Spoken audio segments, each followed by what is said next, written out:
If the forecast map this week made you do a double take a second and subscribe to Orbital View. We're tracking this pattern closely. The WPC discussions, the SPC outlooks, the model runs. Drop a comment below. Where are you watching this from? The heat side or the flood side? Tell me what it looks like outside your window right now. I read every one. Here's what we're getting into today.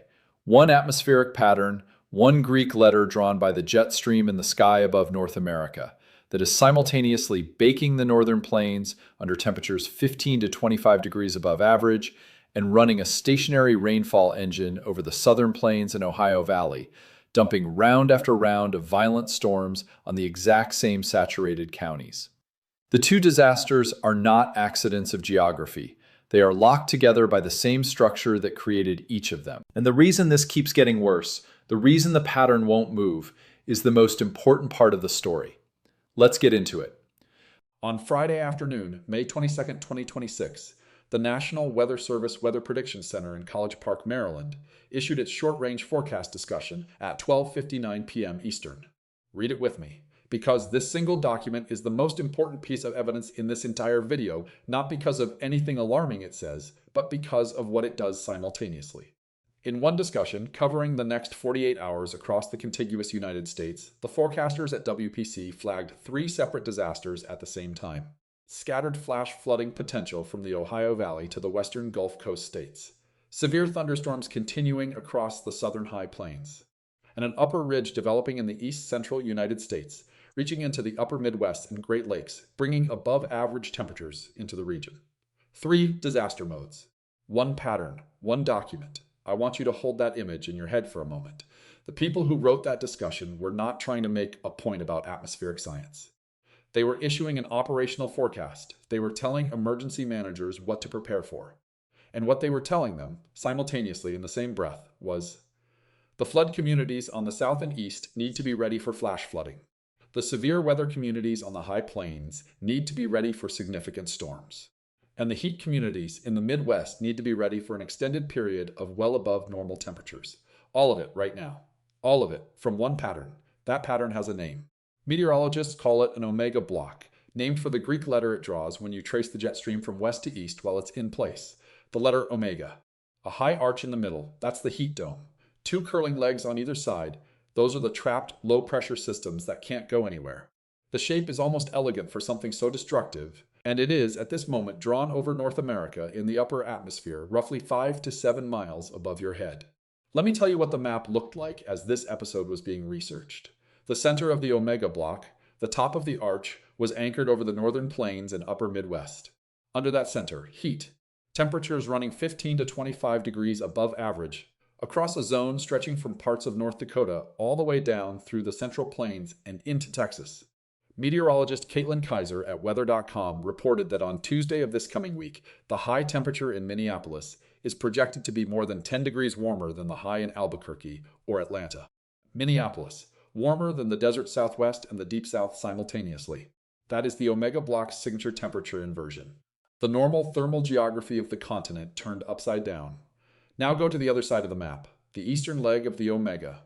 A cut-off low-pressure system, spinning slowly, going nowhere, positioned over the south and lower Ohio Valley. Below it, a persistent, stationary front, the same one that has been parked in roughly the same location for days. Above that front, storms are forming, moving northeast, dissipating. New ones forming in the same place, tracking the same path. The WPC excessive rainfall discussion from May 22nd flagged a slight risk of excessive rainfall for much of eastern Texas and western Louisiana. Storms capable of producing 2 to 3 inches per hour, and explicitly the risk of training and backbuilding, which is the forecaster's way of saying the same storm is going to keep firing from the same spot and dropping the same cargo on the same counties. And the WPC extended forecast through May 26th to May 30th, the full week ahead, describes the heaviest rain focusing in Texas and the lower Mississippi Valley, potentially over areas that will already have wet antecedent conditions.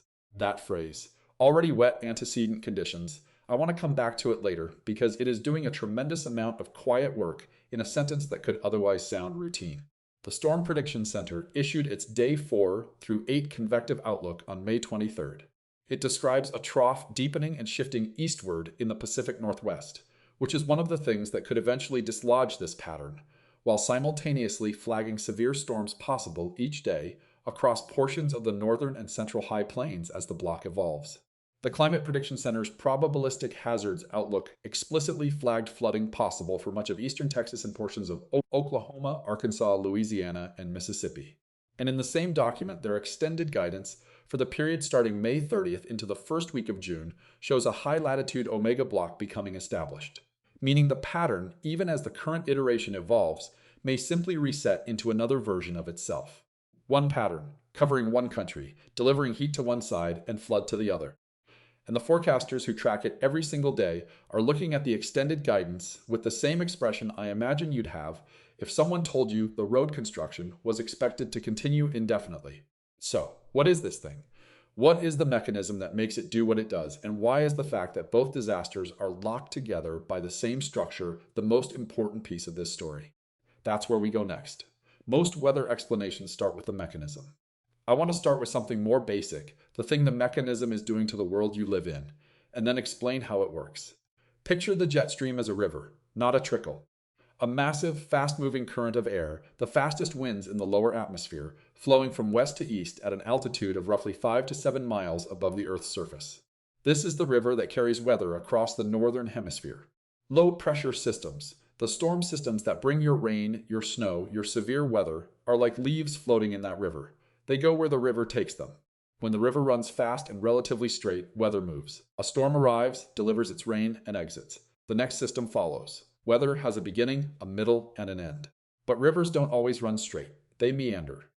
And the jet stream meanders in exactly the same way for the same reason. When the driving gradient weakens, the current slows, and the river starts developing exaggerated curves. In the jet stream, those curves are called Rossby waves. They're the north-south buckles in the flow, the deep loops that bring Arctic air south in winter and tropical heat north in summer. An omega block forms when one of those loops becomes so exaggerated that it cuts off from the main flow entirely. The ridge, the northward loop, the warm side, becomes a self-contained high-pressure dome, and the two troughs on either side, the southward loops, the cold sides, become cut-off lows. They're separated from the jet stream. They have nowhere to go. The jet stream is flowing around them, not through them, and neither the ridge nor the lows can move until the flow reasserts itself. Senior meteorologist Jonathan Erdman at weather.com described it this way. It's a large rock in a small stream that forces the flow of water around it. The rock doesn't move because the stream flows around it, and the stream can't move the rock until it builds up enough force. In the meantime, everything piles up behind the rock. Now here's the part that most explanations leave out. The omega block doesn't just hold weather in place, it amplifies it. Through two distinct feedback loops, one on the heat side, one on the flood side, the pattern makes each disaster worse the longer it runs. On the heat side, the high-pressure ridge produces sinking air. Sinking air compresses and heats. Compressed air prevents clouds from forming. The sinking air column physically suppresses the convection that would produce clouds. No clouds means unrestricted solar radiation from sunrise to sunset, baking the surface directly, and here is where the first feedback kicks in. When the ground dries out under that relentless solar loading, it loses its ability to evaporate moisture back into the atmosphere. Normally, the ground uses a significant fraction of the energy hitting it to evaporate water to do what a wet cloth does when you hold it up in the sun. That evaporation cools the surface. When the ground is dry, that cooling mechanism is gone. Every joule of solar energy that would have gone into evaporation goes instead into heating the air directly. And the hotter the air gets, the stronger the ridge above it becomes, the more the sinking air suppresses clouds, the more solar energy reaches the surface. A self-loading gun. Each trigger pull makes the next one easier. On the flood side, the stationary low-pressure system draws air inward and upward. Upward moving air cools and condenses. It produces clouds, it produces rain. The low is drawing Gulf of Mexico moisture northward through the lower atmosphere via what meteorologists call the low-level jet, a strong belt of winds in the lower atmosphere that acts as a fire hose pointing north.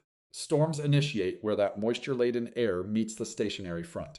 They mature, move northeast, dissipate, but the initiating zone where the warm, moist air from the Gulf meets the stationary front hasn't moved. Till cells form in the same place. They mature. They move northeast, more form. This is training. This is the meteorological term for what happens when thunderstorm cells repeatedly propagate over the same geographic area like cars following a track, one after another, each one dropping its rainfall in the same counties as the last. And here is where the second feedback runs. Heavy rainfall saturates the soil. Saturated cold wet soil reinforces the cold dense air column above it. Cold dense air reinforces the surface low. A reinforced low draws more Gulf moisture northward. More moisture produces more training. The flood machine, once running, powers its own fuel supply. The NWS puts it plainly. Because of their size, omega blocks are often quite persistent and can lead to flooding and drought conditions, depending upon location under the pattern. What they are describing is a weather pattern that has transformed both disasters into ongoing conditions, not events with a start and an end, but states that the affected regions are living inside. The 7-day forecast in an omega block is not 7 separate events. It is one event read 7 times. There is a version of heat that the body can recover from. You come inside, you drink water, you cool down. The temperature anomaly was a problem, but it was temporary, and temporary problems have temporary solutions. The heat dome doesn't deliver temporary heat. It delivers cumulative heat. And the difference between those two things is the difference between discomfort and death. Here is what happens under a fully developed heat dome. The sinking air is above you. The sky is clear, has been clear for days, will be clear for days more. From the moment the sun clears the horizon, the energy starts landing on the surface. No clouds to reflect it, no moisture in the soil to absorb it for evaporation. The ground heats, the air heats. By afternoon, the temperatures are not just high, they are high and accelerating. Because the feedback loop from part 2 has been running since dawn. In each hour, the soil gets a little drier and the conversion of solar energy to heat becomes a little more efficient. And then night arrives. Normally, nighttime temperatures drop because the Earth radiates heat upward into space. But under a thick dome of warm pressurized air, that radiation can't escape efficiently. The atmosphere above is already warm, already full, and it's radiating back down almost as fast as the surface radiates up. So the overnight low is 10 degrees above normal, 15 degrees above normal. The body, which uses sleep as its primary recovery window from heat stress, doesn't recover. Day 2 starts from a position of accumulated deficit. Day 3 from a worse one. By day 4, the people at risk aren't just the elderly in apartments without air conditioning. They are the outdoor workers, the athletes, the people whose cooling infrastructure has been running at maximum capacity for 72 hours straight. The power grid is the infrastructure story underneath the heat story. Air conditioning demand peaks in the afternoon and stays elevated into the evening under a heat dome. The overnight relief that normally gives utilities a window to manage load doesn't come. Transformers run hot all night, and here is the cascade that most people don't think about. Transformers have rated thermal limits. When they run continuously at or above those limits, they age faster and fail sooner. The utility engineers who manage the grid know this. They know which transformers are marginal, which substations are in the yellow zone.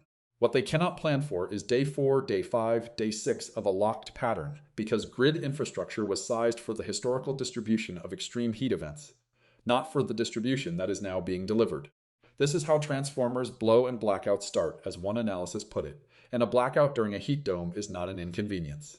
It is a lethal event for the people who depended on air conditioning to stay alive. But the heat side of this story has a third dimension that most coverage doesn't reach. What the dome does to the soil, and what the soil does to the food. Flash drought. Most people are familiar with the idea of a slow-developing drought. Months of below normal rainfall gradually reducing soil moisture and aquifer levels. Flash drought is different. Drought.gov describes it as the rapid onset or intensification of drought, set in motion by lower than normal precipitation accompanied by abnormally high temperatures, winds, and radiation. The key mechanism is evapotranspiration, the combination of direct evaporation from the soil and transpiration from plants, which draws water upward and out. Under a heat dome, the evapotranspiration rate skyrockets. The soil doesn't just fail to receive rain, it actively loses moisture to the atmosphere far faster than normal. Research published in Nature Communications in 2022 found that flash droughts can drive soil moisture from above the 40th percentile to below the 20th percentile within weeks. A transition from normal conditions to drought conditions happening fast enough that the agricultural response system, which requires weeks or months to mobilize, simply cannot keep pace. The 2012 Central United States flash drought is the benchmark case. It developed in May, reached peak intensity by August, and caused approximately $35.7 billion in agricultural losses. Losses that, per the Nature Communications paper, were nearly invisible in early season drought monitoring because the soil moisture signal emerged too fast for conventional drought tracking to flag. And a March 2026 analysis in Carbon Brief found that the spatial extent of heatwave-led compound drought and heat extreme events. Events where a heatwave drives a drought exactly like the current Omega block's heat side. Increased by 110% between the period of 1980 to 2001 and the period of 2002 to 2023. 110% in 20 years. The area of land experiencing this type of compound event has more than doubled in 2 decades. The heat dome under the current Omega block is running 15 to 25 degrees above average over a zone that spans the breadth of the American corn and soy belt. Corn is extraordinarily sensitive to heat stress during tasseling, the pollination window that typically falls in July in the northern plains. A heat dome arriving in late May is an early warning that the atmospheric pattern producing it may still be present or may reestablish when the crop hits that critical window. The 7-day forecast says the same thing for a week. The crop doesn't know that, it just knows the temperature. The training thunderstorm is one of the most terrifying concepts in operational meteorology, not because each individual storm is especially violent, many of them aren't, but because of what the pattern produces when you run the same storm over the same ground again and again for hours. Here is the physics. A storm cell forms where warm, moisture-laden air from the Gulf meets the stationary front. The updraft carries that moisture upward. It condenses. It produces rain, sometimes tremendous rain, 2 inches per hour or more. The cell matures. Upper-level winds carry it northeast, off the front, away from its source of energy. It dissipates. But the conditions that spawned it, the moisture supply from the Gulf, the unstable air, the stationary front as the focus, haven't changed. Another cell forms in the same spot, tracks northeast. Dissipates. Another forms. Meteorologists call the pattern training because it resembles a train. The engine at the front, the cars following behind it, all moving along the same track, all arriving at the same station. The station in this metaphor is the county that is getting flooded, and unlike a real train, this one doesn't have a scheduled last car. The weather company describes the specific ingredients required for a major training event, a frontal boundary that stays in one place, a low-level jet transporting very deep moisture from the Gulf, and a jet stream configuration that makes the storms track along the front rather than crossing it. All 3 of those ingredients are present in the current Omega block. The stationary front is anchored by the block itself. The block prevents the front from advancing, and the front cannot retreat against the Gulf moisture driving northward beneath it.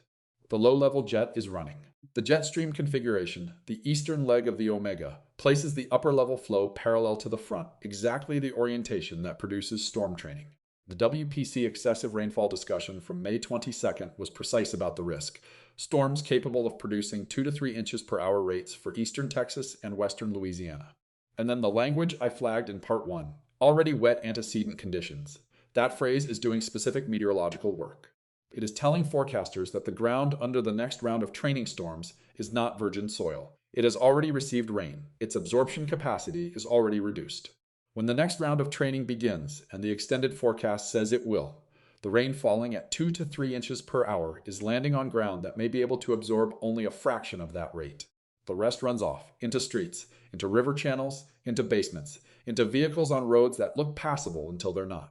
NOAA's documentation of back-building thunderstorms includes a historical anchor I want to put in front of you. In 1972, 15 inches of rain fell in 6 hours over parts of Rapid City, South Dakota from back-building storms. 15 inches. In 6 hours, that is what the physics of a stationary convective setup, with deep moisture and an anchored initiating zone, is capable of producing. It is not what the current setup will necessarily produce, but it is the documented envelope of what this mechanism can do. Flooding is the deadliest weather hazard apart from heat in the United States. The yearly national average for flood deaths over the past 3 decades is approximately 88, higher than the approximately 68 average for tornadoes. And both hazards, the heat and the flood, are active simultaneously right now from the same pattern. The WPC and the SPC and the CPC are watching this. Their discussions are public. The data is maximally transparent.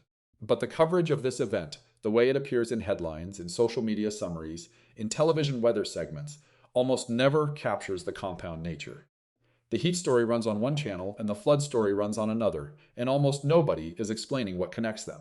What connects them is the shape in the sky, the omega, and to understand why that matters in a way that goes beyond this specific pattern, you need to see what this mechanism has already done in 2025, in 2022, in 2021, at full scale, in real time, to real communities. That is where Chunk 2 begins. The Guadalupe River flows southwest through the Texas Hill Country before turning southeast toward the Gulf. It is not a large river. It runs through limestone canyon country, Steep hills, shallow rocky soil, cedar and oak, the kind of landscape that has been drawing vacationers and summer campers to the hill country for a century. The terrain is beautiful and it is dangerous for exactly the same reason. Water moves fast here. The limestone doesn't absorb it. The hills channel it. When rain falls on the hill country at volume, the river doesn't gradually rise. It comes. And on the morning of July 4th, 2025, it came. The setup had been building for days. Tropical Storm Barry had made landfall near Tampico, Mexico on June 29th as a tropical depression, and its remnants, the moisture, the instability, the spinning circulation, had begun moving north. By July 3rd, that moisture had merged with a mesoscale convective vortex, a long-lived, slowly spinning atmospheric structure that can organize and sustain thunderstorm activity far beyond the lifetime of any individual storm. The MCV moved into the Texas Hill Country, and the WPC, watching the guidance, saw what was coming. At 6:10 p.m. on July 3rd, the Weather Prediction Center explicitly highlighted the south central Texas region, including Kerr County and the surrounding hill country, as an area of increasing concern for slow-moving, training thunderstorms with the potential for rainfall rates exceeding 3 inches per hour into the evening hours and beyond. 6:10 p.m., 3 inches per hour, training thunderstorms. Those words, in that combination, in that document, are the forecaster's way of saying, the mechanism is aligned, the moisture is loaded, and the same storms are going to keep firing over the same counties. The flag was raised, but the precise magnitude, how much total rain, over how many hours, at exactly which locations, was not clear until just hours before the river moved. Through the night of July 3rd and the early morning of July 4th, the rain fell, not gradually. At rates the hill country's limestone and shallow soil simply cannot absorb, 3 inches per hour over ground that was already primed by an extended drought period, which had hardened the soil and reduced its infiltration capacity even further. The water didn't soak in. It ran into gullies, into creek beds, into the Guadalupe River and its tributaries. The Guadalupe River rose over 20 feet in 1 to 2 hours, not over days. Not over the course of an extended flood event with warning signs and rising gauges and time for evacuation decisions. 20 feet, in 2 hours. Some witnesses described it as a wall. Others said the sound came before the water, a low roar from upstream, the noise of an entire watershed compressing itself into a single canyon. 137 people were killed. At least 117 of them in Kerr County alone. This made July 4th, 2025, the deadliest inland flooding event in the United States since the Big Thompson River flood in Colorado in 1976, which killed 144 people in a canyon not unlike this one. Roughly 1/3 of the Kerr County dead were campers and counselors at Camp Mystic, a girls' summer camp situated in a low-lying floodway along the Guadalupe River. The camp had been operating since 1926. It sat where it sat because the river was the point, swimming, canoeing, the pastoral sound of moving water. The floodway location was a feature, not a flaw, for 99 years. On July 4th, 2025, it became a trap. Maximum recorded rainfall in the event, 20.33 inches. Total damage, approximately $1.1 billion. Pat Kavlin, a meteorologist at the Houston CBS affiliate Co., testified before the Texas Special Legislative Session convened in July 2025 to examine the disaster. He said something I have been sitting with since I read it. The science just isn't there yet to predict the severity of storms that caused this flooding.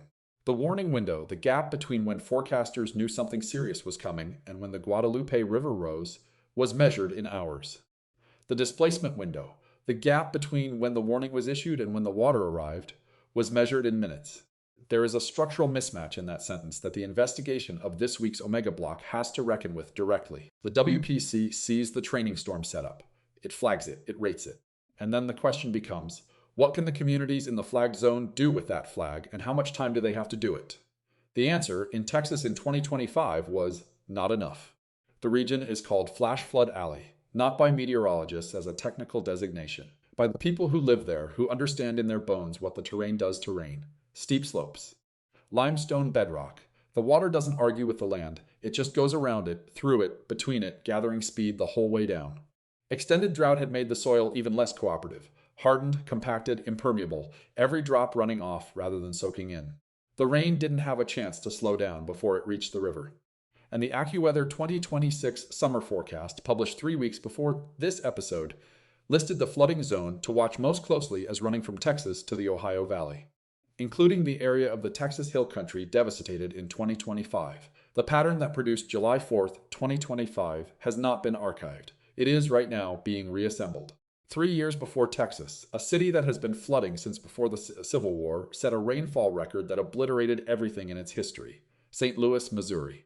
July 26, 2022, a stationary front had moved through the region on Sunday, then stalled to the south of the city on Monday. Conditions over the city became unstable. Gulf moisture was running north through the lower atmosphere along the boundary, and late Monday night, around midnight, while the city slept, the storms began.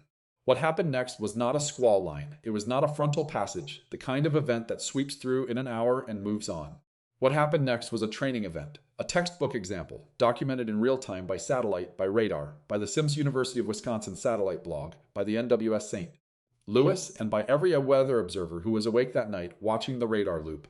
Thunderstorm cells formed to the north of the stationary front. They matured. They tracked from west-northwest to east-southeast across the St. Louis metropolitan area. They dissipated. And in the initiating zone, the same spot where the warm, moist Gulf air was rising against the front, new cells formed, and tracked, and dissipated, and new cells formed. The GOES-16 clean infrared window satellite imagery, described by SIMS, showed an elongated band of training thunderstorms that tracked the same path over and over, the coldest cloud-top brightness temperatures hovering around negative 75 degrees Celsius.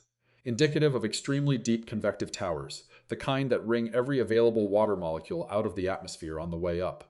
A Suomi NPP satellite passed shortly after 7 a.m. detected cloud-top temperatures of negative 83 degrees Celsius within the interior of the mesoscale convective system. For reference, negative 83 degrees Celsius at cloud top means the updrafts are reaching the tropopause, the boundary between the lower and upper atmosphere, some 11 or 12 miles up. These were not ordinary summer thunderstorms. These were atmospheric machines running at full capacity, targeting the same city for hours. By 7 a.m., St. Louis Lambert International Airport had already broken the all-time daily rainfall record, 6.85 inches, set on August 20th, 1915, by the remnants of the Galveston hurricane. The airport had blown past that number before the morning rush began. By the end of the event, Lambert had recorded 8.64 inches. St. Louis averages 3.93 inches of rain for the entire month of July.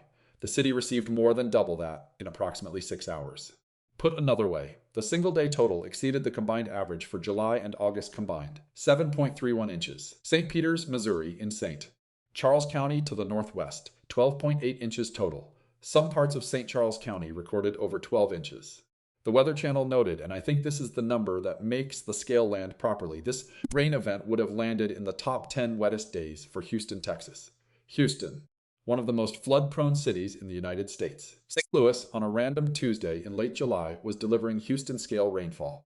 The National Weather Service issued its first ever flash flood emergencies for St. Louis that night. Plural. Approximately 70 rescues or assists by first responders across the metropolitan area. Residents who were forced to swim out of their homes, not wade, swim. The city's Metrolink light rail station flooded. Interstate highway segments became rivers. Governor Parson declared a state of emergency. Yale Climate Connections, reviewing the event afterward, characterized it as a 1-in-1,000-year event, and the mechanism was identical to what I described in Part 4, a stationary front. A low-level jet running Gulf moisture northward, storms forming in the same initiating zone, tracking the same path, one after another, like boxcars of a train. That is the Weather Channel's own description of what happened. Thunderstorms continually formed to the north of the stationary front and tracked from west to east over the same areas, like boxcars of a train over the same section of rail track. The setup for the 2022 St. Louis event was not exotic. It was not a rare combination of impossible conditions. A stationary front plus deep Gulf moisture plus a jet stream flow parallel to the front produces training. This setup occurs regularly in the central United States. What made it catastrophic was the duration. The front didn't move, the moisture didn't diminish, and the storms kept coming, and the fact that the cumulative rainfall far exceeded what the urban drainage infrastructure was designed to handle. And the current Omega block has a stationary front. It has deep Gulf moisture. The WPC is explicitly flagging the risk of training and backbuilding on the eastern flank. The extended forecast describes the heaviest rain falling over areas that will already have wet antecedent conditions. The mechanism that produced St. Louis 2022 is operationally active. Right now, in the pattern described by WPC on May 22, 2026. That is not a prediction. It is a statement about shared physics. For 3 days at the end of June 2021, the village of Lytton, British Columbia, recorded the highest temperature ever measured in Canada. Not in a region known for heat. Not in the desert southwest of the continent. In a small village in the Fraser Canyon, roughly 260 kilometers northeast of Vancouver, in a temperate rainforest province where the previous all-time Canadian temperature record, 45 degrees Celsius, set in Saskatchewan in 1937, had stood for 84 years. On June 27th, 46.1 degrees Celsius, 115 degrees Fahrenheit. On June 28th, 47.9, 118. On June 29th, 49.6, 121.3 degrees Fahrenheit. The previous record fell on the first day, then fell again on the second, then fell again on the third by 4.6 degrees Celsius, almost 8.5 degrees Fahrenheit. Meteorologist Scott Duncan, watching the data in real time, wrote that this moment would be talked about for centuries. I believe he was correct. Portland, Oregon, 116 degrees Fahrenheit on June 26th, shattering the previous record by more than 10 degrees. Seattle, Washington, 108.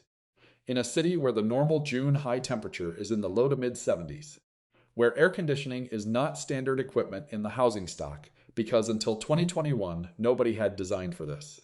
The heat dome that produced these temperatures, documented by NASA's Goddard Earth Observing System as explicitly an omega blocking situation, was not just warm. It was anomalous at a level that the word unprecedented genuinely earns.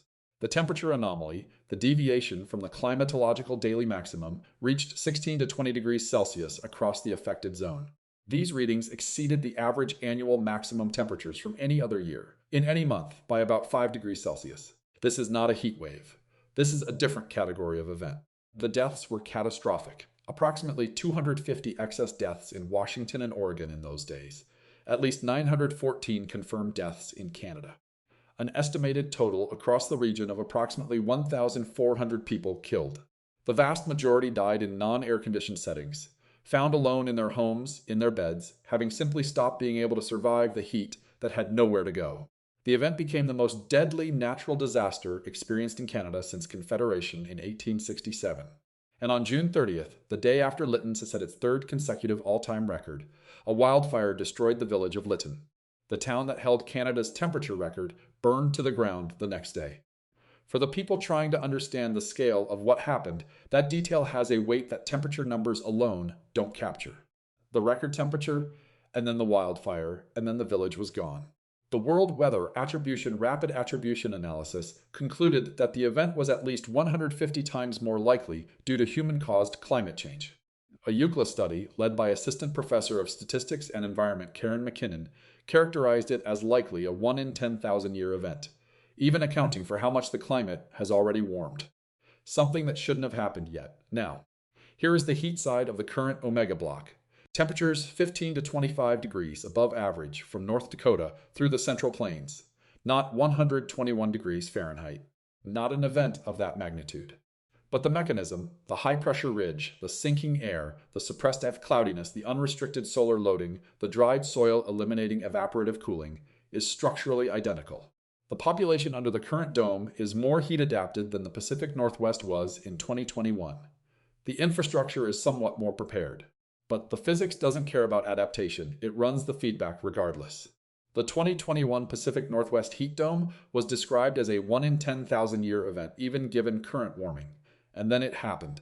2 years later, Europe experienced an omega block that created a heat dome over the central continent while simultaneously fueling catastrophic flooding in Greece and Libya. Storm Daniel, which sat over the eastern Mediterranean because the omega structure had nowhere to send it, spinning in place, dropping months of rain in hours.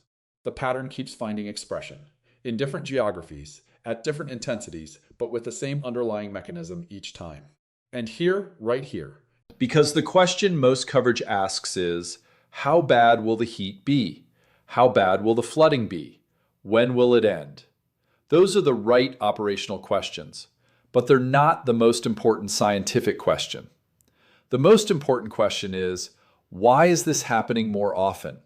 Why are these patterns appearing with greater frequency, greater intensity, and greater persistence? Why does the 7-day forecast look the same for 7 days? The answer is not in the atmosphere above your head. It is in the atmosphere above the Arctic. And it changes everything about how you understand what you're watching this week. The two disasters are not side by side. They are inside each other. Let me explain what I mean by that, because it's the piece of this investigation that changes the frame on everything else. When you look at a weather map of an omega block, what you see is a ridge in the middle, the heat dome, flanked by two troughs, the low pressure systems. The visual suggests three separate weather systems, a high in the middle, a low on the left, a low on the right. And that is how coverage tends to treat them, separately. The heat story, the flood story, two events sharing a map. But that framing is wrong, not slightly wrong, structurally wrong. The ridge cannot exist without the troughs. The troughs cannot exist without the ridge. Remove the high pressure center and the cutoff lows lose their defining boundary. They merge back into the main flow and move away. Remove the flanking lows and the ridge loses its isolation. It too would merge back into the broader circulation. They are not neighbors. They are parts of a single structure. The omega block is one thing, and the one thing has two outputs, heat from the center and flooding from the flanks. Here is where it gets more alarming. Both outputs are sustaining themselves through feedbacks, and the feedbacks are running simultaneously in opposite directions, locked in equilibrium by the omega structure. On the heat side, as I described in part 3, the dome dries the soil. Dried soil amplifies surface temperatures. Amplified surface temperatures reinforce the ridge aloft. The ridge reinforcement prevents the pattern from breaking, a self-loading mechanism, getting heavier with each day. On the flood side, the training storms saturate the soil on the eastern flank. Saturated, cold soil reinforces the low-pressure column above it. Cold, dense air descends less readily than warm air, which keeps the surface low anchored. An anchored surface low keeps drawing Gulf moisture northward through the low-level jet. More moisture feeds more training. More training saturates more soil. Another self-loading mechanism running in the opposite direction. So the heat dome is reinforcing itself, and the flood engine is reinforcing itself. And they're reinforcing each other by keeping the omega structure intact, because each one's persistence is a function of the other's existence. The heat dome cannot relent until the lows move, and the lows cannot move until the ridge breaks, and the ridge cannot break while the heat dome is reinforcing it. This is not a metaphor. This is atmospheric dynamics. The pattern is its own prisoner. Europe experienced a version of this in 2023. An omega block settled over the continent and produced a heat dome over the central continent. Temperatures far above normal in France, Spain, and Greece. Simultaneously, on the eastern flank, a cutoff low that had nowhere to go sat over the eastern Mediterranean and became what was named Storm Daniel. It didn't move. It didn't decay. It just spun in place over the sea, pulling moisture up from the warm Mediterranean surface, and dropped it onto Libya and Greece. The flooding in Libya was catastrophic. Entire neighborhoods in the port city of Derna were washed into the sea. More than 10,000 people died. And the reason Storm Daniel stayed where it was, kept pulling moisture, kept delivering disaster, was the same reason the heat dome stayed where it was. The omega block prevented either from moving. One structure, two disasters, both locked, both amplifying. And now look at the WPC extended forecast from May 23, 2026, one more time. It describes an upper ridge developing in the east-central United States, reaching into the upper Midwest and Great Lakes, bringing above-average temperatures, while simultaneously projecting heavy rain and thunderstorms continuing across the southern U.S. Through May 30th, with the heaviest rain over Texas and the lower Mississippi Valley, over areas with already wet antecedent conditions. Those are not two separate forecasts. They are one forecast, one pattern, one document, two outputs locked together running simultaneously over one country. And the people in Minneapolis sweating through above normal temperatures this week, and the people in eastern Texas watching radar loops with their phones and checking river gauges, they are not in separate weather events. They are on opposite sides of the same machine. The jet stream is driven by a temperature contrast. On one side, the tropics. Warm, always warm, receiving more solar radiation per unit area than any other part of the planet. On the other side, the Arctic. Cold, or rather cold relative to the tropics, which is the relevant comparison. The jet stream flows in the boundary region between those two thermal worlds, and its speed and direction are determined by how large that temperature difference is. A steeper gradient, a bigger difference, produces a faster, tighter, more stable jet stream. A shallower gradient produces a slower, more meandering jet stream that is more susceptible to developing the kind of extreme Rossby waves that become blocking patterns. That temperature contrast, the gradient between the tropics and the Arctic, has been shrinking. Jennifer Francis, a climate scientist at the Rutgers University Woodwell Climate Research Center, and Stephen Vavras at the University of Wisconsin-Madison have been documenting this connection for over a decade. Their 2015 paper in Environmental Research Letters presented what they called new metrics and evidence supporting a linkage between rapid Arctic warming relative to Northern Hemisphere mid-latitudes and more frequent high-amplitude, wavy jet stream configurations that favor persistent weather patterns. The mechanism is Arctic amplification. The Arctic has been warming roughly 2 to 4 times faster than the global average, a consequence of feedback specific to the polar regions, including the loss of sea ice, which removes the reflective white surface and exposes the darker, heat-absorbing ocean beneath. A faster warming Arctic means a shrinking temperature contrast. A shrinking temperature contrast means a slower, more meandering jet stream. A more meandering jet stream means more frequent, more extreme Rossby wave configurations. And more extreme Rossby wave configurations mean more omega blocks, more events where the pattern locks in place, both extremes amplify, and the weather stops moving. A paper published in Communications, Earth, and Environment in November 2024 quantified the trend with a precision that I've been sitting with since I read it. It described what the authors call a fast get faster mechanism. Climate change causes upper-level jet stream waviness to increase in both hemispheres, with extreme southward and northward excursions increasing faster than the mean. Not just more waviness, the extremes growing faster than the average. The tail of the distribution, the really extreme blocking events, is getting heavier faster than the rest of the distribution is shifting. Think about what that means. The average event is getting worse, but the worst events are getting worse faster than the average. The rare catastrophes are becoming less rare at a rate that outpaces the general trend. There is genuine scientific debate about the strength of this connection. I want to be honest about that, because the Francis-Vavris hypothesis is contested, not discredited, contested. Elizabeth Barnes at Colorado State and other researchers have found that the observed trend in jet stream waviness since the 1990s may be sensitive to how you measure it and may not be robust across different waviness metrics. Climate Central has noted that not all research supports the Arctic amplification link to mid-latitude weather. This is a live scientific question, and the signal is noisier than any single paper can fully resolve. But what is not contested is the observed trend in compound extreme events. The Carbon Brief analysis from March 2026, drawing on research covering 1980 to 2023, found that the spatial extent of heatwave-led compound drought and heat extreme events increased 110% between the early period and the late period.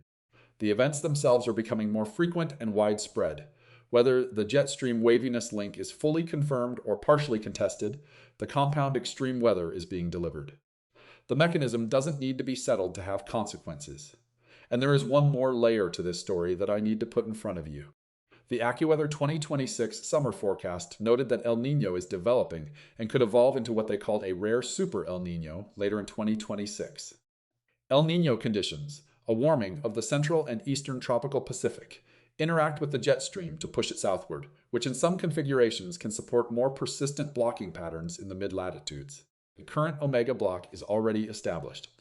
If the El Niño signal strengthens as projected, the atmospheric conditions that sustain blocking patterns may become even more favorable through the summer months ahead. So, the mechanism driving more frequent, more intense, more locked blocking patterns is ongoing. It is documented. It is attributed with appropriate uncertainty about specific pathways to greenhouse gas-driven warming of the Arctic. And the current pattern is not an anomaly from which the atmosphere will simply recover and return to baseline. It is a demonstration of what the new operating distribution looks like when it delivers a high-impact event. The omega block active right now is not unprecedented in mechanism. What is changing is how often it appears, how long it stays, and how extreme the events under it become. Everything we have built to manage weather assumes weather moves. Not just the warning systems, though those too. The agricultural calendar assumes that a heat wave will be followed by relief, because historically it always was. The power grid was sized for historical peak demand distributions that did not include week-long heat events over regions that had never needed air conditioning before. The flood insurance maps are based on historical recurrence intervals, 1 in 100-year floods, 1 in 500-year floods, calculated from a past climate that is no longer the operating climate. The levees and drainage infrastructure in the Ohio Valley were designed for the flood that had happened before, not the flood that a locked training storm pattern can now deliver. The omega block weaponizes all of those assumptions by removing the one they all depend on. That extreme weather is temporary. Start with the agricultural picture. The current pattern is active in late May, the preseason window for the corn and soy belt. Corn is extraordinarily sensitive to heat stress during tasseling, the pollination window that typically falls in July in the northern plains and Midwest. A blocking pattern that establishes itself in late May and sustains through the growing season doesn't just deliver a heat event. It conditions the atmosphere for the rest of the summer. Soil that flash droughts in late May is depleted soil for June, July, and August. The 2012 Central United States flash drought, which the Nature Communications paper identified as developing in May and reaching peak intensity by August, caused approximately $35.7 billion in losses, largely because it hit the critical crop growth window. And on the other side of the pattern, the flood counties are looking at saturated soil that prevents field equipment from operating, delays any planting decisions that were still pending, and creates conditions for root disease across what should be a productive growing season. Both disasters. Adjacent counties, same growing season. The markets that price corn and soy futures see this. What they cannot see clearly yet is whether the pattern breaks in time to matter, because when the block is running, the answer to when does it end is genuinely unknown in the extended range. The power grid story has a compound dimension I haven't fully unpacked yet. Under the heat dome, maximum demand. Transformers running at or above thermal limits around the clock, degrading faster than their rated maintenance schedules account for. And on the eastern flank, under the training thunderstorms, severe storm outages, trees down on transmission lines. Distribution infrastructure knocked offline by the same storms that are flooding the basements they serve. The compound failure mode is not heat or storms. It is heat and storms simultaneously in a grid that was not designed for concurrent stress from opposite directions. The bridge was rated for one truck, 2 trucks pulled on from opposite ends. The emergency management picture is perhaps the most concrete. Heat emergencies require cooling centers, increased EMS deployment, utility load management, public communication to check on vulnerable neighbors. Flood emergencies require water rescue capability, evacuation logistics, sandbagging, flood warning dissemination, shelter coordination. These are different systems, different equipment, different personnel, different state-level coordination mechanisms. An Omega block activates both simultaneously in adjacent jurisdictions, competing for the same federal disaster declaration attention, the same National Guard assets, the same state emergency management bandwidth. In 2025, Texas mobilized one of the largest flood rescue operations in recent U.S. history for the Hill Country event, and the resources were drawn from across the state and from neighboring states. Those resources are not infinitely available. A concurrent heat emergency elsewhere in the state, drawing EMS and public health resources, is not a hypothetical compound scenario. It is a realistic description of what an Omega block with a heat side and a flood side simultaneously active can demand. Fluting is the deadliest weather hazard apart from heat. Both are running at the same time, from the same pattern. And the pattern's persistence is a function of the mechanism that is becoming more common, not less. Let me deal with something that comes up every time a weather event of this scale gets attention online. The claim that HAARP, the High Frequency Active Auroral Research Program, a research facility in Alaska, or some form of government weather modification technology, is creating, steering, or sustaining the current Omega block. This claim is not just wrong. It is wrong by a margin so large that it requires some time with the numbers to convey properly. HAARP's maximum rated output is approximately 3.6 megawatts.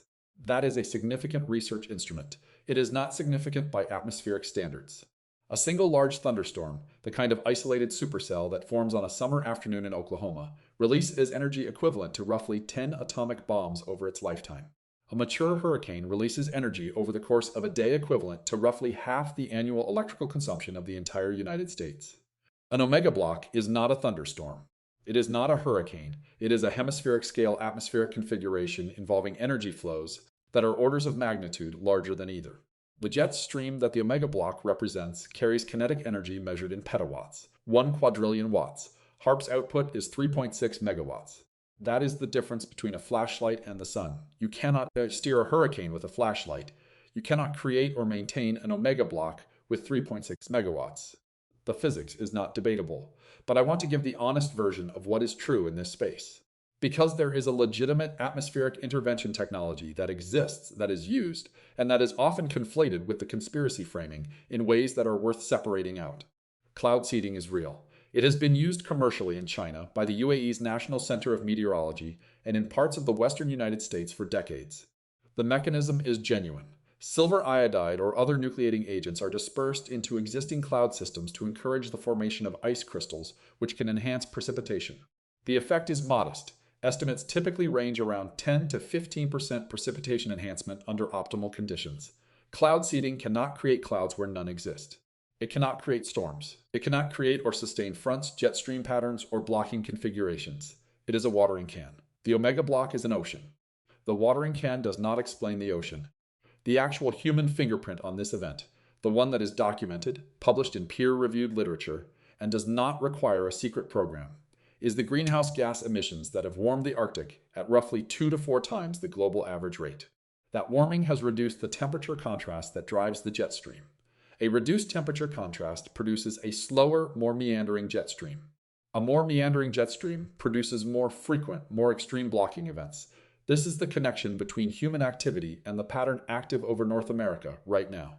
It doesn't require a secret program. It requires burning fossil fuels for over a century, which we did openly in cars and power plants and furnaces, and the bill has been arriving in installments ever since. The conspiracy explanation is wrong. The actual explanation is more alarming than the conspiracy explanation, because the actual mechanism is ongoing, is documented, and cannot be switched off.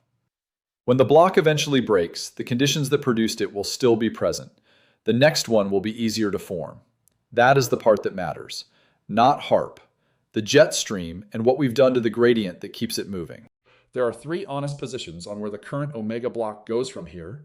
Each one is grounded in real evidence. Each one reaches a different conclusion. And intellectual honesty requires that I give every one of them its full weight, not a token nod to the optimistic case, not a straw man for the alarming one, but the strongest version of each that the evidence actually supports. Start with the most reassuring interpretation. Omega blocks end. Everyone in history has ended. The atmosphere is not a static system, and a blocking pattern, however persistent, however self-reinforcing, is not a permanent state. Rossby wave energy propagates through the atmospheric system, patterns evolve, and the main jet stream flow eventually reasserts itself. The climatological record of blocking events shows durations measured in days to weeks, not months. The current pattern has been running for roughly a week at the time this episode is being written. Historical norms give it a finite lifespan, and there are specific signals in the current operational guidance that suggest the beginning of breakdown. The SPC's Day 4 through 8 convective outlook from May 23, 2026, identified a trough deepening and shifting eastward across the Pacific Northwest. A Pacific trough digging into the western continent is one of the primary mechanisms that can force a ridge breakdown. It sends a wave of energy eastward through the atmosphere that can disrupt the self-sustaining structure of the high-pressure center. The WPC extended forecast for May 26th through May 30th shows an upper ridge developing in the east-central United States, which, while described in terms of continued warm temperatures, also implies the ridge is shifting eastward, which is how blocks begin to break down rather than simply rebuild. The WPC's language for the current pattern is also worth holding on to. It describes it as a slow-moving, wavy frontal system, not a fully locked, closed omega block of the type that produces the most extreme multi-week events. A slow-moving frontal system retains some capacity for movement. A fully cut-off omega block has none. There is a meaningful difference between the two, and the WPC's operational characterization is closer to the former than the latter. The NWS, in its general guidance on omega blocks, uses the phrase often quite persistent, not always extremely persistent, not invariably catastrophic. Blocking events are common enough in the climatological record that the emergency management systems in the affected regions have experience with them. The NWS issued its first ever flash flood emergency for St. Louis in 2022, and the system worked. People were warned. The disaster happened, but it happened with operational warning products functioning at a level that gave communities the best available information. The same is true for the current event. The WPC discussions are being issued, the SPC outlooks are being updated, the CPC probabilistic hazards are public, the information pipeline is functioning. The most reassuring honest reading is this: the pattern is severe, the risks are real, and it will end within its historical duration window. The disasters it produces will be significant. But operational warning systems are functioning, the block shows early signs of evolution toward breakdown, and the communities in the affected zones have more institutional experience with these events than they did even 5 years ago. That interpretation is not wrong. It is fair. It accounts for the actual evidence. The intermediate reading is where the weight of the published science and the current operational data most directly points. Not the most alarming position, not the most comfortable. The honest center of the distribution. The reassuring case rests on 2 pillars: historical omega block duration norms and the presence of a Pacific trough in the extended guidance that could begin to erode the block. Both are real. But the intermediate reading examines what sits between now and the breakdown, and what condition the affected regions will be in when the pattern eventually does evolve. On the heat side, the WPC documents a heat ridge bringing above normal temperatures to the upper Midwest and northern plains. 15 to 25 degrees above average, as Fox Weather reported. An anomaly sustained over days is the precise set of conditions that drives flash drought development. Drought.gov describes flash drought onset as the drop from above the 40th percentile to below the 20th percentile in soil moisture within weeks, driven by below normal precipitation, above normal temperatures, and elevated wind and radiation. Under the current dome, all three drivers are active simultaneously. Flash drought doesn't declare itself in week 1. It announces itself in week 3, when the corn starts showing heat stress symptoms and the pasture grass has turned brown and the soil is cracking, and the drought monitor updates to reflect what the atmosphere has been doing for the previous 2 to 3 weeks. By then, the damage window for the most sensitive crops has already opened and may have already closed. On the flood side, the WPC extended forecast is explicit. Heaviest rain through May 30th over areas that will already have wet antecedent conditions. That phrase, again, is doing something specific and important. It is telling us that the next round of training storms is arriving over ground that has not recovered from the previous round. Flash flood risk in already saturated terrain is not the same as flash flood risk on dry ground. The infiltration rate of saturated soil approaches 0. Every inch of rain becomes runoff. Every inch of runoff goes directly into already elevated river systems. The recovery interval between events, which would normally allow rivers to recede, soils to dry partially, drainage infrastructure to clear, does not exist under a locked pattern. And there is a fourth week in play that the CPC probabilistic hazards page has flagged. For the period of May 30th through June 5th, the extended guidance shows a high latitude omega block becoming established at the outset of week 2. If that guidance verifies, the pattern doesn't break and reset. It continues. The communities that have been in a training storm flood event for a week may be looking at a second block on the heels of the first, arriving before the rivers have receded and before the emergency management resources have been redeployed. The Texas 2025 event and the St. Louis 2022 event both produced catastrophic outcomes from setups that were operationally visible days in advance. Both had WPC and NWS warnings in place. Both had communities with institutional flood experience. And both still resulted in record-breaking outcomes because the mechanism, once running at the intensity the training storm pattern can produce, exceeds the design capacity of drainage infrastructure, river flood control, and warning to action timelines simultaneously. The intermediate reading holds all of this honestly. The pattern is likely to produce significant compound outcomes on both the heat and flood side before it breaks. The recovery capacity of the affected regions is being actively degraded with each additional day of pattern persistence, and the CPC guidance for week 2 suggests the possibility of continuation. This is not a prediction of catastrophe. It is an honest assessment of the trajectory the current operational evidence supports. The physically possible worst case for the current pattern is not a prediction. It is the endpoint of the range of outcomes that the evidence does not rule out, presented honestly so that the communities and the decision makers in the affected zone can assess it for themselves. On the heat side, a flash drought developing under the dome through the remainder of May and into June, arriving at the critical corn and soy pollination window in late June and July with the soil already depleted. Not the 2012 scenario, which built over months, but the faster, more aggressive version that the Carbon Brief Compound Event Analysis found has increased 110% in spatial extent since the early 21st century. Combined with the above normal temperatures, which are already running 15 to 25 degrees above average and would intensify further if the block reestablishes in week 2, as the CPC guidance suggests. On the flood side, a training storm event producing St. Louis 2022 scale rainfall, 8 to 12 inches in 6 to 12 hours, over the counties in the Ohio Valley or the lower Mississippi Valley that will already have wet antecedent conditions. Not Texas 2025, which involved flash canyon flooding in a specific terrain type. Urban and suburban flash flooding in the Ohio Valley, where the drainage infrastructure is aging and the rivers are already elevated from the previous rounds of training. The WPC is explicitly flagging the slight risk of excessive rainfall for eastern Texas and western Louisiana, with rates of 2 to 3 inches per hour. A moderate risk issuance, if the pattern produces one, would indicate conditions analogous to the pre-event environments of the 2022 and 2025 disasters. But the worst-case compound is the grid failure scenario. Maximum heat demand under the dome, utilities running at or above capacity, transformers accumulating thermal stress over days.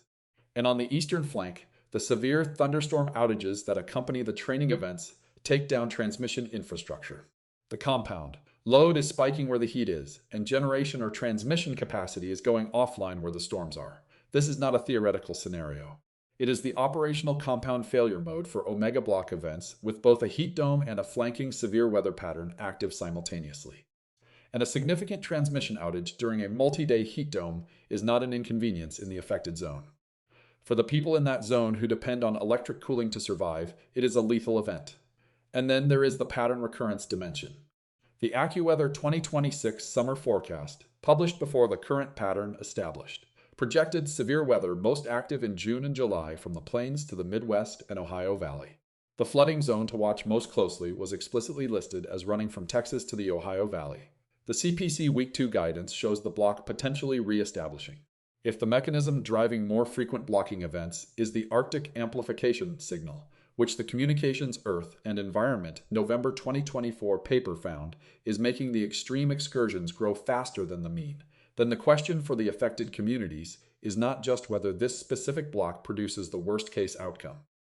It is what the calendar looks like for the next 4 months, knowing that the atmospheric conditions supporting blocking events are more favorable now than they have been in previous decades. The physically possible worst case is a compound event. Flash drought establishing under the dome. Significant training flood event in the Ohio Valley or lower Mississippi Valley over already saturated ground. A grid failure in the heat zone driven by concurrent heat demand and storm-caused outages, and a week 2 reestablishment of the block before recovery can begin. That is not a forecast. It is the outer edge of the range of outcomes the current evidence does not rule out. The operational monitoring products will tell us how close we are to it. Let me lay this out as plainly as I can. Confirmed. The Omega block is operationally active over North America as of May 22, 2026.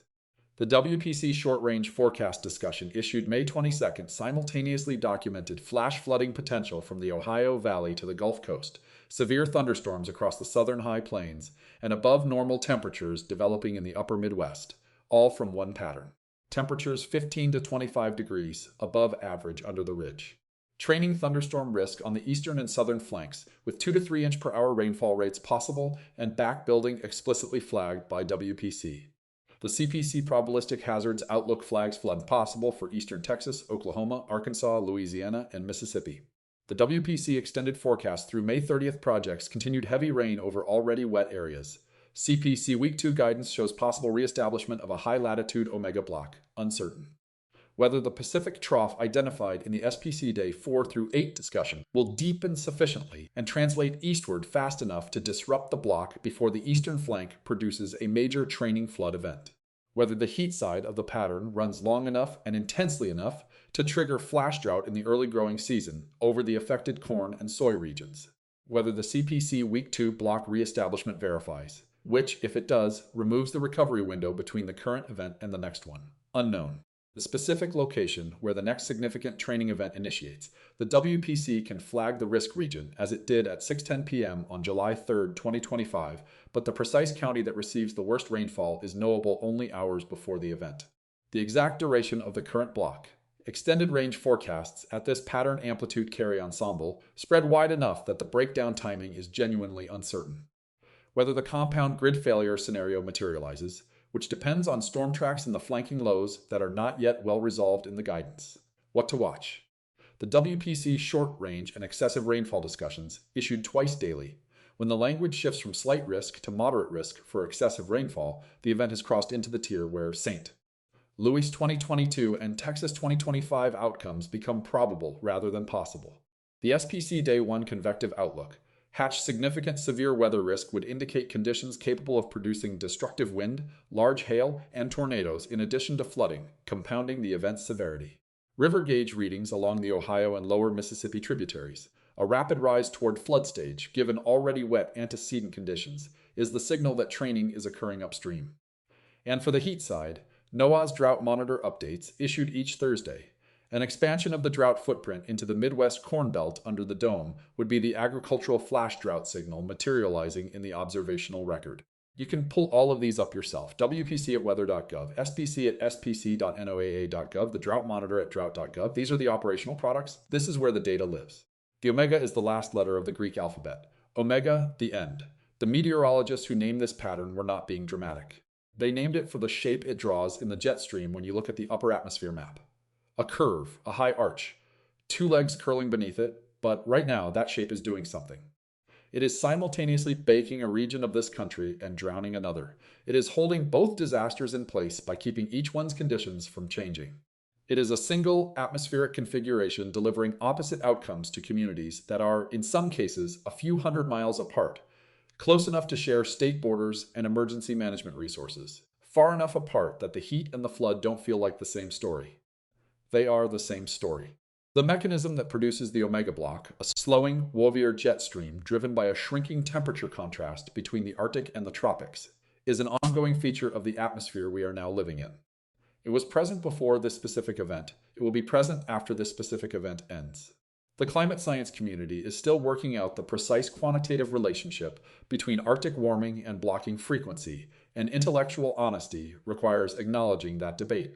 But the compound extreme events are being delivered regardless of where the scientific debate on the mechanism settles. The 1 in 1,000 year flood in St. Louis, the 1 in 10,000 year heat dome in the Pacific Northwest, the 137 dead in Texas Hill Country, the 10,000 dead in Libya from a Mediterranean storm that had nowhere to go, these are not separate news cycles. They are a pattern. The WPC will issue its next short-range forecast discussion tomorrow morning. The SPC will update the convective outlook. The drought monitor will update Thursday.